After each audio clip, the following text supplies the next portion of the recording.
নমস্কার বন্ধুরা। আমার ভাবি প্রায় ভাইয়ার ঘরে ঘুমতো না।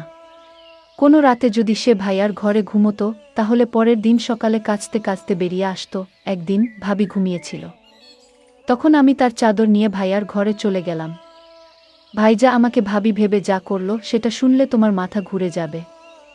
যখন আমার ঘুম ভাঙল দেখলাম ভাবি আমার বিছানার পাশে বসে ফুপিয়ে ফুপিয়ে কাঁদছে। তাকে এভাবে দেখে আমার মনটা সবসময় ছটফট করত, কিন্তু কখনো তাকে কিছু জিজ্ঞেস করতে পারতাম না। প্রায় এমন হতো যে সকালবেলা ভাবির অবস্থা এমন হয়ে যেত। কিছুদিন আগে একবার আমি তাকে জিজ্ঞেস করেছিলাম, ভাবি তুমি ভাইয়ার ঘর থেকে বেরিয়ে এসে এত কাঁদো কেন? কিন্তু সে কোনো উত্তর না দিয়ে আমাকে বকল। ভাবি যখনই ভাইয়ার ঘর থেকে বেরোতো তার মুখটা অদ্ভুত দেখাতো। তার এলোমেলো চুল আর পুরনো কাপড় যেন একটা অসহায়তার গল্প বলতো। এই ঘটনা কয়েক বছর ধরে চলছিল, আর আমি যত বড় হচ্ছিলাম ততই সবকিছু আমার কাছে আরও অদ্ভুত লাগছিল। আমার মনে একটা প্রশ্ন জাগছিল, রাতে ভাইজা ভাবির সঙ্গে আসলে কি করে? এই প্রশ্নটা আমাকে অস্থির করে তুলছিল। এখনও আমার বয়স হয়েছে 16 বছর, আর অনেক কিছুই বুঝতে শিখেছি। ভাবির কান্নার মুখ দেখে মনে হতো সে যেন কোনো বাধাবাধকতার সঙ্গে লড়ছে। কিন্তু অবাক করার বিষয় হলো, ভাবি যখন ঘর থেকে বেরোতো তখন সে কাঁদতে থাকত, আর ভাইজা বেরলে তার মুখে একটা হাসি থাকত। মনে হতো ভাইজা পুরোপুরি খুশি আর তরতাজা। সে সবসময় গুনগুন করত। তারপর ভাবি ভয়ে ভয়ে তার সামনে আসত, আমার হাত দিয়ে তার জন্য নাস্তা পাঠিয়ে দিত, আর চোখের জল ফেলত। ভাবির এই অবস্থা দেখে আমার খুব মায়া হতো। আমি তখন 10ম শ্রেণীতে পড়তাম। নাস্তা দিয়ে আমি স্কুলে চলে যেতাম, কিন্তু প্রতিবার মনে হতো ভাইয়া কখনো অস্থির বা বিরক্ত হয় না। সে সবসময় হাসি খুশি মুখে নাস্তার টেবিলে আসত, আর তার মুখে সবসময় একটা আনন্দের ছাপ থাকত। কিন্তু ভাবির মুখ দেখে মনে হতো সে যেন যে কোনো মুহূর্তে ভেঙে পড়বে। আমার মন চাইতো তাকে জিজ্ঞেস করি, ভাইজা রাতে তোমার সঙ্গে কি করলো যে তোমার এমন হাল হলো? কিন্তু ভাইয়ার নাম শুনলেই ভাবির মুখে যে ভয় ফুটে উঠত তা আমাকে চুপ করিয়ে দিত। ভাবি প্রতি রাতে ভাইয়ার ঘরে ঘুমোতে যেত না, বরং আমার সঙ্গেই ঘুমোতো। কিন্তু মাঝে মধ্যে ভাইয়া তাকে জোর করে নিজের ঘরে নিয়ে যেত। ভাবি বারণ করার চেষ্টা করত, কিন্তু ভাইজা তার কথা শুনত না। ভাইয়ার গলায় এমন মিষ্টি ভালোবাসার সুর থাকত যে দেখে যে কেউ অবাক হয়ে যেত। কিন্তু আমি ভালো করেই জানতাম ভাইয়া ভাবিকে ঘরে নিয়ে গিয়ে তার সঙ্গে কিছু খারাপই করত। কোনো বাচ্চার পক্ষে নিজের ভাবিকে কাঁদতে আর কষ্ট পেতে দেখা খুব কঠিন। আমারও তাই হয়েছিল। আমি না পড়তে পারছিলাম, না ঘরে মন বসাতে পারছিলাম।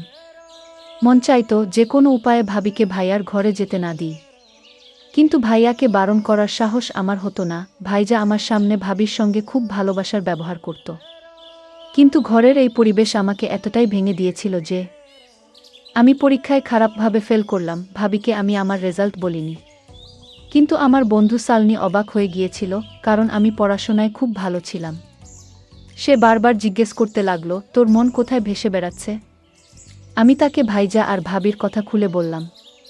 হঠাৎ সালনি বলল, তোর ভাইজা কি ইংরেজি সিনেমা দেখে না? তার চোখে একটা অদ্ভুত দৃষ্টি ছিল। আমি বুঝতে পারছিলাম না তার উদ্দেশ্য কি। সে কথা ঘোরালো। তারপর ভাবির চাচাতো মামা অর্জুনের কথা উঠল। সেদিন দুপুরে অর্জুন মামা আমাদের বাড়িতে এসেছিলেন। ভাবির সঙ্গে তার ছোটবেলা থেকেই গভীর বন্ধুত্ব ছিল। ভাবি বলতো তারা দুজনে ছোটবেলায় একসঙ্গে বড় হয়েছে। তারপর অর্জুন মামা দুবাই চলে যান আর ভাবির বিয়ে হয় ভাইয়ার সঙ্গে। ভাবির বিয়ের 15 বছর হয়ে গেছে, আর আমি তার একমাত্র নন্দ। কয়েক বছর আগে পর্যন্ত হয়তো সব ঠিকঠাক ছিল, নয়তো আমি ছোট ছিলাম, বুঝতে পারতাম না। কিন্তু গত কয়েক বছরে আমি ভাবির অবস্থা বুঝতে শুরু করেছি। আমি বুঝে গেছি আমার ভাইজা ভালো মানুষ নয়, আর সেই কারণেই ভাবি কষ্ট পাচ্ছে। এই ভাবনাটাই আমার মনে নিজের প্রতি একটা ঘৃণা জন্ম দিয়েছিল। অর্জুন মামা আর ভাবির বন্ধুত্ব খুব গভীর ছিল। তিনি 1 বছর আগে ভারতে ফিরে এসেছেন, আর প্রায়ই ভাবির সঙ্গে দেখা করতে আসতেন, কিন্তু ভাবি তার আশা পছন্দ করত না। হয়তো সে চাইতো না ভাইয়ার মনে কোনো সন্দেহ জাগুক। অর্জুন মামা চলে গেলে ভাবি প্রায়ই আমাকে বলতো, যদি ভাইজা জানতে পারে অর্জুন এসেছিল তাহলে বড় ঝামেলা হবে গো। আমি তাকে আশ্বাস দিতাম, ভাইয়া কি করে জানবে? ভাইয়ার আয় এত কম ছিল যে সংসার চালানোই কষ্টকর হয়ে যেত। ভাবি আর ভাইয়ার সম্পর্কের মধ্যে এমন কিছু ছিল যা ভাবি কখনো খোলাখুলি বলতে পারত না। এসব জানার পর আমার মনে হতো ভাইয়ার মতো এমন নিষ্ঠুর মানুষের সঙ্গে ভাবি কেন নিজের জীবন নষ্ট করছে। এক রাতে আমি আমার আর ভাবির বিছানা পাতলাম আর তার সঙ্গে চোখ বন্ধ করে শুয়ে পড়লাম। কিছুক্ষণ পর ভাইজা আমার ঘরে এল। ভাবি তখন আমার পাশে শুয়েছিল। ভাইজা তাকে সঙ্গে যেতে বলল, কিন্তু ভাবি ভয়ে ভয়ে না বলল। আমি চোখ খুলিনি, তবে শুনতে চাইছিলাম ভাইজা ভাবিকে কি বলে। ভাবি বলল, আমি তোমার সঙ্গে যাব না, তুমি সব সময় এমনিই বল। আবারও সে বারণ করল, তোমার ঘুমানো উচিত, তোমার বোন এখন বড় হয়েছে কি। কিন্তু ভাইজা জোর করে তার হাত ধরে তাকে তুলে নিয়ে গেল। আমার মনে একটা অদ্ভুত অস্থিরতা শুরু হলো। ভাইয়া ভাবির সঙ্গে কি করছে? আর সালনির সেই ইংরেজি সিনেমার কথাটাও আমার মাথায় ঘুরতে লাগলো। 2 ঘন্টা পরেও ভাবি ফিরল না। আমি পানি খেতে ঘর থেকে বেরিয়ে রান্নাঘরে গেলাম। কিছুক্ষণ পর ভাবি আমার পিছনে এলো। আমি গভীরভাবে তাকে দেখলাম। তার চুল এলোমেলো। আমি এটা দেখে চমকে গেলাম। ভাবি বুঝতে পারল আমি তাকে লক্ষ্য করছি, আর তার ফুপানোর আওয়াজ আমার কানে এল। আমার মন চাইছিল উঠে ভাবিকে সান্ত্বনা দিই আর মনের সব প্রশ্ন, সব কথা জিজ্ঞেস করি। কিন্তু আমি চুপ করে রইলাম। পরদিন সকালে ভাইজা এমনভাবে তৈরি হয়ে ঘর থেকে বেরোলো যেন কোনো বড় মানুষ। তার আয় কম ছিল, তবু সে সবসময় খুশি থাকত আর হাসত। এমনভাবে তৈরি হয়ে বেরোতো যেন কোন ধনী লোক। আমি নিজেকে দেখলাম আর নিজের প্রতি ঘৃণা জন্মালো। ভাইয়ার সামনে নাস্তা রেখে আমি স্কুলে চলে গেলাম। স্কুলে সারাদিন আমার মন ভাবির ছেঁড়া হাতার দিকে আটকে রইল। স্কুল থেকে ফেরার পথে অর্জুন মামার সঙ্গে দেখা হলো। আমাকে দেখেই তিনি আমাকে তার গাড়িতে বসিয়ে নিলেন। আমি কিছু না ভেবেই গাড়িতে উঠে পড়লাম। অর্জুন মামা আমার দিকে তাকিয়ে বললেন, তুমি এত চুপচাপ কেন থাকো? তোমার কি সমস্যা? আমি সব কথা তাকে খুলে বললাম। আমার কথা শুনে তিনি বললেন, তুমি কি জানো না তোমার ভাই ভালো মানুষ নয়? তোমার ভাবিকে কেন মুক্তি দিচ্ছ না? কতদিন তোমরা দুজন তার অত্যাচার সহ্য করবে? তার কথা শুনে আমি অবাক হয়ে গেলাম আর গভীর চিন্তায় ডুবে গেলাম। আমার জন্য এটা একটা বড় প্রশ্ন ছিল। আমি কখনো ভাবিনি ভাইজা এমন কিছু করতে পারে। ভাইজা আমার সঙ্গে কখনো উঁচু গলায় কথা বলেনি, তাহলে তাকে নিষ্ঠুর বলব কি করে? আমি তো এটাও জানতাম না ভাইজা আর ভাবির মাঝে আসলে কি হচ্ছে। অর্জুন মামার কথা ভাবতে ভাবতে আমি অস্থির হয়ে গেলাম। তারপর তিনি আমাকে স্কুল থেকে বাড়ি নিয়ে এলেন আর নিজেও ভিতরে ঢুকলেন। ভাবি আমাদের দেখে খুশি হলো আর তাড়াতাড়ি আমাদের জন্য খাবার তৈরি করল। আমি খুব ক্লান্ত ছিলাম, তাই নিজের ঘরে চলে গেলাম। আর অর্জুন মামা ভাবির কাছে বসে গল্প করতে লাগলেন। আমার ঘুম আসছিল না। আমি শুধু তার কথাগুলো নিয়ে ভাবছিলাম। 3 দিন কেটে গেল। এই সময় ভাবি আমার সঙ্গে আমার ঘরে ঘুমোচ্ছিল। আমার কাছে থাকলে সে একদম নিশ্চিন্ত আর খুশি থাকত। ভাইয়ার আচরণ প্রতিদিনের মতোই ছিল, কিন্তু যখন সে ভাবিকে নিজের ঘরে নিয়ে যেত তখন আরও খুশি হতো। 4র্থ দিনে ভাইজা আবার ভাবিকে তার ঘরে ডাকল। আমি সারারাত অস্থির হয়ে এপাশ ওপাশ করলাম। সকালে ভাবি ভাইয়ার ঘর থেকে বেরিয়ে এল। তাকে ঠিকমতো হাঁটতেও কষ্ট হচ্ছিল। সে কোনমতে দাঁড়িয়েছিল। আমি জিজ্ঞেস করলাম, ভাবি তোমার পায়ে কি হয়েছে? সে হেসে বলল, ছোটখাট ব্যাপারে মন দিও না, মন দিয়ে পড়াশোনা করো। তোমার 10ম শ্রেণীর রেজাল্ট ভালো না হলে পরে আফসোস করবে। ভাবিকে নাস্তা দিয়ে আমি ভাইয়ার কাছে গেলাম। তাকে নাস্তা দিতে গিয়ে সে আমার পড়াশোনার কথা জিজ্ঞেস করল। ভাইয়ার কথায় এত ভালোবাসা ছিল যে আমি অবাক হয়ে গেলাম। ভাইয়া কোনোভাবেই কঠোর বা নিষ্ঠুর মনে হতো না, বরং ভাবির অবস্থা আর তার কষ্টের কথা শুনে আমি তাকে বোঝার চেষ্টা করতাম। একদিন যখন আমি ভাইয়াকে নাস্তা দিতে গেলাম, তিনি আমার পড়াশোনার কথা জিজ্ঞেস করতে লাগলেন। আমি ভাইয়াকে বললাম, ভাবি ছাড়া আমার ঘুম আসে না, তুমি প্লিজ রাতে ভাবিকে তোমার ঘরে ডাকো না আগে। আমার কথা শুনে ভাইজা হেসে উঠল আর খেতে শুরু করল। আমি ভাইজাকে খুব ভালোবাসতাম, কিন্তু সেদিন চুপচাপ স্কুলের জন্য বেরিয়ে পড়লাম। স্কুলে টিচার আমাদের বোঝালো, কখনো পুরো সত্যি না জেনে কোনো সিদ্ধান্ত নিও না। আধা সত্যি সবসময় বিপজ্জনক, এটা মানুষকে ধ্বংস করে দেয়। টিচারের এই কথা আমার মাথায় একটা নতুন জানালা খুলে দিল। আমি ঠিক করলাম ভাইয়ার পুরো সত্যিটা জানতেই হবে। তারপর ভাবিকে ভাইয়ার হাত থেকে মুক্ত করতে হবে। অর্জুন মামা আমাকে কথা দিয়েছিলেন যে কোনো সময় আমার পাশে থাকবেন। আমার ভাবি দেখতে আমার মতই ছিল। আমার বয়স তখন 16, কিন্তু আমার চেহারা ভাবির মতোই লাগত। পরের রাতে আমি নিজে ভাবিকে ঘুমের ওষুধ খাইয়ে ঘুম পড়িয়ে দিলাম।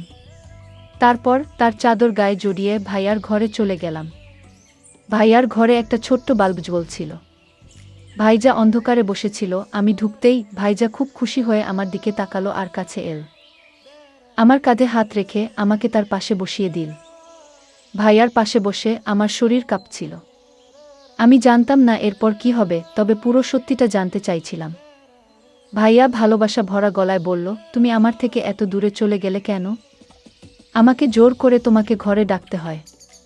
আমি মানি আমার বোন এখন বড় হচ্ছে, তবু সে এখনো অনেক ছোটই। তারপর গম্ভীর হয়ে বলল, সুনিতা, আমি তোমাকে বলে দিই, ওই লোকটা ঠিক নয়। তার মন ভালো না। আগেও একবার সে তোমাকে নষ্ট করার চেষ্টা করেছিল। আর এখন আমাদের ঘরে একটা বড় মেয়েও আছে। তাই আমি সবসময় সতর্ক থাকি গো। আমি ভাবি না আমি তাদের মেয়ে। ভাইজা আস্তে আস্তে আমার চুলে হাত বুলিয়ে দিচ্ছিল। কিছুক্ষণ পর তার ঘুম এসে গেল। ভাইজা আমার পাশে শুয়ে গভীর ঘুমে ডুবে গেল। আমি চুপচাপ উঠে ঘর থেকে বেরিয়ে এলাম। ভাইজা এমন কিছু করেনি যাতে আমার অস্বস্তি হয়, তাই অর্জুন মামা আর ভাবি সম্পর্কে আমার মনে অনেক প্রশ্ন জেগে উঠল। পরের দিন সকালে ভাইয়া রোজকার মতোই ছিল। তার আচরণে কোনো বদল দেখলাম না। স্কুল থেকে ফিরে দেখি বাড়ির বাইরে অর্জুন মামার গাড়ি দাঁড়িয়ে আছে। সাধারণত আমি দূর থেকে সালাম করে ঘরে ঢুকতাম, কিন্তু আজ চুপিসারে ঢুকে গেলাম। ভাবি আর অর্জুন মামা আমার ঘরে বসে কথা বলছিল। আমি আসার কথা তারা টের পায়নি। যা শুনলাম তাতে আমার হুঁশ উড়ে গেল। আমি কল্পনাও করতে পারিনি যে সত্যিটা জানতে আমি এতটা উৎসুক ছিলাম সেটা এত ভয়ঙ্কর হবে। ভাবি বলছিল আমার ননদ নিজেই নিজের বিরুদ্ধে দাঁড়িয়ে যাবে। বুদ্ধু ভাইজা আমাকে জোর করে এই সম্পর্কে আটকে রেখেছে। আমি এখন মুক্তি চাই। সে আমাকে ঘরে নিয়ে যায়, কথা বলতে বলতে ঘুমিয়ে পড়ে, কিন্তু আমি বেরোতে গেলেই নিজের সাহস হারিয়ে ফেলি। আমি গুড্ডির মনে ভালো করে বসিয়ে দিয়েছি যে তার ভাই আমার উপর অত্যাচার করে। একদিন তো আমি নিজেই আমার জামার হাতা ছিঁড়ে ফেলেছিলাম। আমি চাই যখন বুদ্ধর কাছে মুক্তির কথা বলবো তখন আমার ননদ আমার পাশে থাকুক। আমাকে গুড্ডিকে ছেড়ে তার বাড়ি থেকে বেরোতে হবে। গুড্ডি তো সবাইকে আমার নির্দোষতা আর তার ভাইয়ের জুলুমের গল্প শোনাবেই, তারপর আমি তাকে নিয়ে তোমার জীবনে যোগ দেব।